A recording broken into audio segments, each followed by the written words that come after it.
Very good evening all of you. अपने topic को continue करते हैं। हमारा टॉपिक चल रहा था इंटरेस्ट ऑन ड्राइंग्स। तो इंटरेस्ट ऑन ड्राइंग्स की हमारी क्लास नंबर 4 चल रही थी और क्लास नंबर 4 के अंदर हमने part A, part B, then फिर पार्ट सी के अंदर भी रोमन 1 और रोमन 2 और उसके बाद था part D.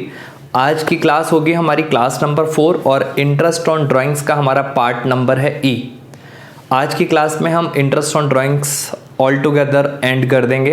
Interest on drawings में अगर मैं हल्का सा आपको रिकॉल कराऊं जो हमने अभी तक जितने भी पार्ट्स थे उसमें क्या शेयर किया था। इंटरेस्ट ऑन ड्राइंग्स के 3 मेथड्स थे। फर्स्ट था सिंपल मेथड, बहुत इजी मेथड था। सेकंड था product method.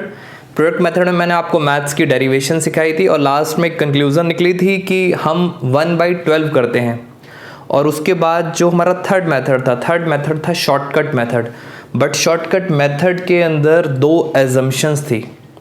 Firstly amount should be uniform, जितना भी आप पैसा निकालते हो वो यूनिफॉर्म होना चाहिए हर बार। और सेकंड एजम्पशन थी उसके अंदर कि जो टाइम गैप होता है between 2 consecutive drawings that remains uniform. जो टाइम गैप है वो भी आपका सेम होना चाहिए, तभी आप क्या लगा सकते हो, शॉर्टकट मेथड। और शॉर्टकट मेथड के अंदर हमने फाइंड क्या किया था, average period. Average period Grewal sir के अकॉर्डिंग था first drawing means months left after first drawing plus months left after last drawing. First drawing और लास्ट ड्राइंग दोनों को प्लस करते हैं, एवरेज करना है, इसलिए डिवाइड किससे करते हैं, 2 से। ऑल्दो हमने बहुत ज़्यादा डिटेल डिस्कशन करे थे इनसे। अब हम फटाफट लास्ट पार्ट चल रहा है इसका, इंटरेस्ट ऑन ड्राइंग्स। मैं आपसे कुछ छोटी छोटी बातें शेयर करूंगा जो ऑलमोस्ट क्वेश्चंस में आ जाती हैं और बच्चा कंफ्यूज हो जाता है। तो एक बेसिक एग्जाम्पल लेके चलते हैं। जैसे मैंने यहाँ पे लिख दिया है क्लास नंबर 4 पार्ट ई और टॉपिक चल रहा था इंटरेस्ट ऑन ड्राइंग्स। मैं आपके साथ एक एग्जांपल शेयर करता हूँ और उसके साथ साथ जो आज मुझे आपको समझाना है वो भी डिस्कस कर लेंगे। बेसिक एग्जांपल है, जैसे ये हमारा फाइनेंशियल ईयर हो गया। फाइनेंशियल ईयर की स्टार्टिंग थी 1 अप्रैल 2019 और एंड हो गया 31 मार्च 2020।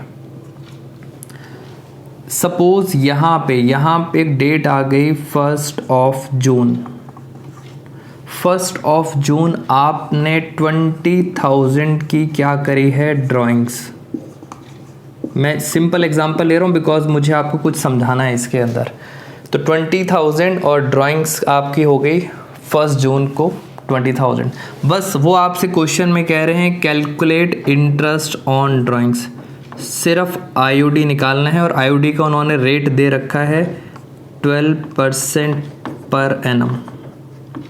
ये आईयूडी का रेट है। ये एग्जांपल नंबर 1 सिंपल क्वेश्चन है। मुझे कुछ समझानी है बात, जब वो वाला पॉइंट आएगा तब हम फोकस करेंगे। अगर हम इसका आंसर निकालें तो मैंने यहाँ पे निकाला इसका आंसर।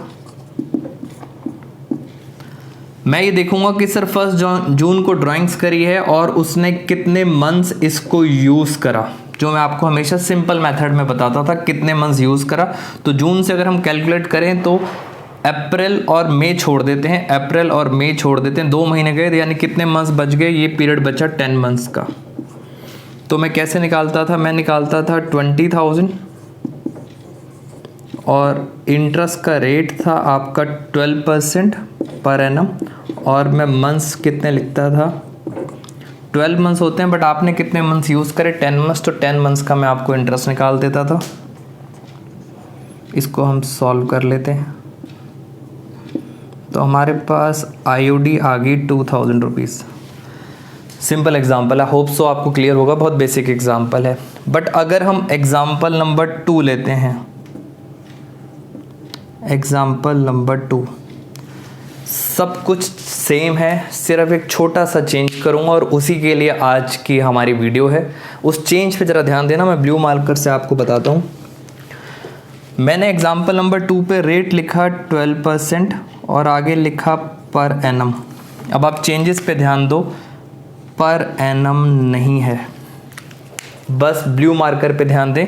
फर्स्ट एग्जाम्पल में पर एनम लिखा हुआ था, सेकंड एग्जाम्पल में मैंने पर एनम को काट दिया। इट मीन्स अगर क्वेश्चन में लिखा हुआ है इंटरेस्ट ऑन ड्राइंग सिंपल 12%, पर एनम वर्ड नहीं लिखा, तब आप आंसर देखें। इस केस में आंसर क्या होगा, सेम फिगर्स नोट कर रहा हूँ,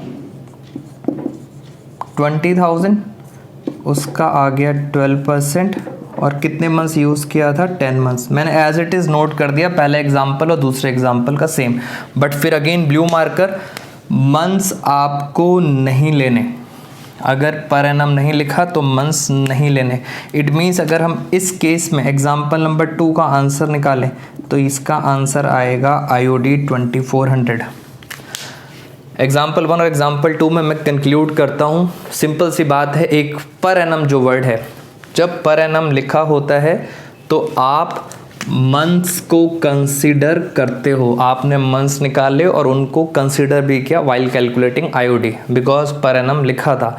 बट अगर पर एनम वर्ड नहीं लिखा, क्वेश्चन बहुत ध्यान से पढ़ना, सिंपल लिखा है इंटरेस्ट ऑन ड्राइंग्स दे रखा है 12%, पर एनम नहीं लिखा।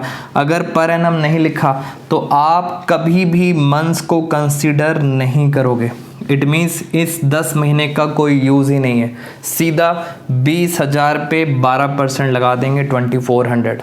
इन शॉर्ट, पर एनम वर्ड होगा then months should be consider, अगर पर एनम वर्ड नहीं है क्वेश्चन में then months shall be ignored, totally months को इग्नोर करना है।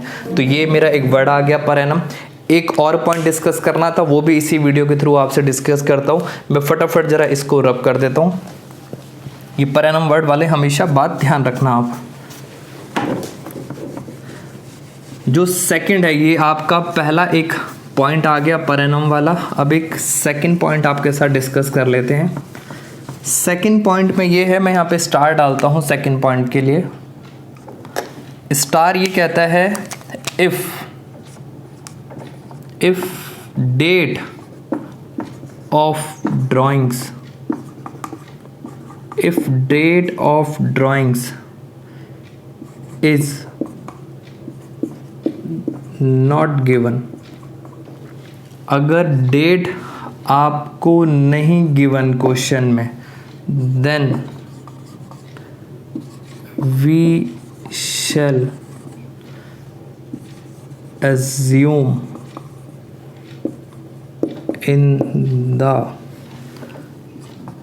Middle of year.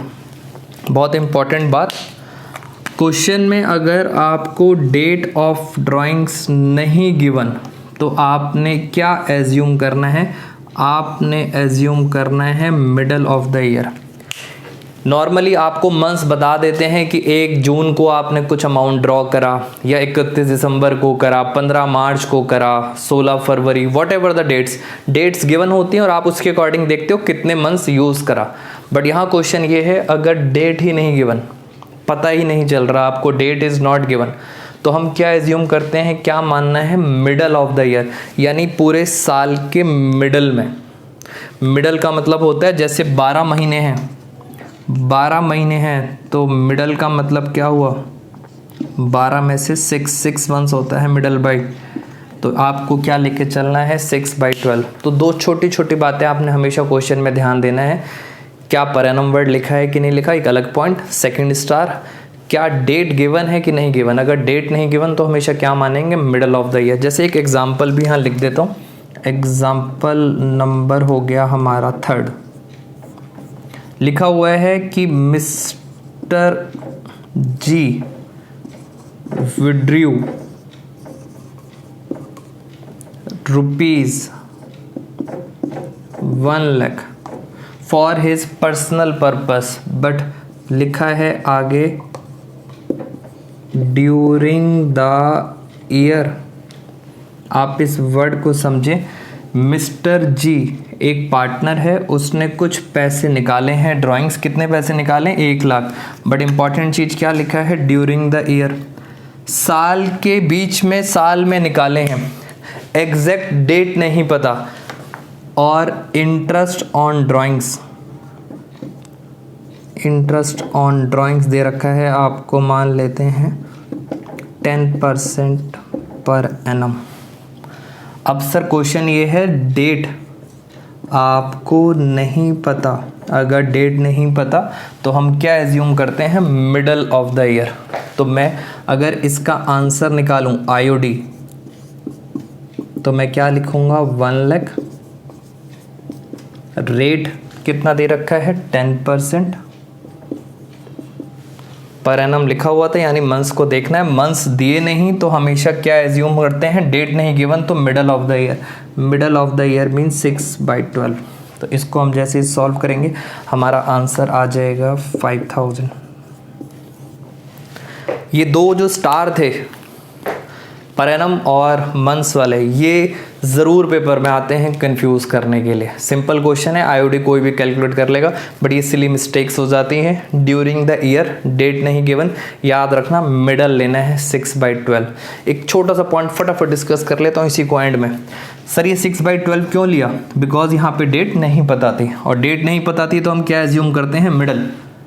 पहला वाला स्टार सुनो जरा ध्यान से, इसी क्वेश्चन में सर अगर यहाँ पर एनम नहीं होता, इसी क्वेश्चन में अगर यहाँ पे लिखा होता आईओडी 10% है, पर एनम नहीं होता और डेट भी नहीं होती, सर अगर पर एनम नहीं होता तो क्या हम कभी भी मंथ्स को कंसीडर करते हैं? मंथ्स को कंसीडर वैसे ही नहीं करते हैं। तो डेट गिवन हो या ना हो, आप 6/12 भी यहाँ से हटा देते, क्योंकि जब पर एनम नहीं है तो मंथ्स भी नहीं आएंगे।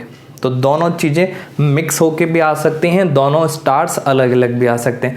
Thank you friends, IOD almost finish है, मींस 98% फिनिश है। एक छोटा सा पॉइंट है, कभी टाइम मिला आपसे कॉन्सेप्चुअल या फेस टू फेस क्लासेस में तो उन पॉइंट्स को भी हम कवर कर लेंगे। अब हम चलेंगे नेक्स्ट क्लास के अंदर नेक्स्ट टॉपिक के ऊपर। टिल द टाइम रिवाइज ज़रूर करते रहिए फ्रेंड्स। मैंने आपको बोला था जितनी भी क्लासेज हैं रिवाइज किए, चैप्टर मुश्किल होता जाएगा। Thank you friends, stay blessed, stay happy, bye bye.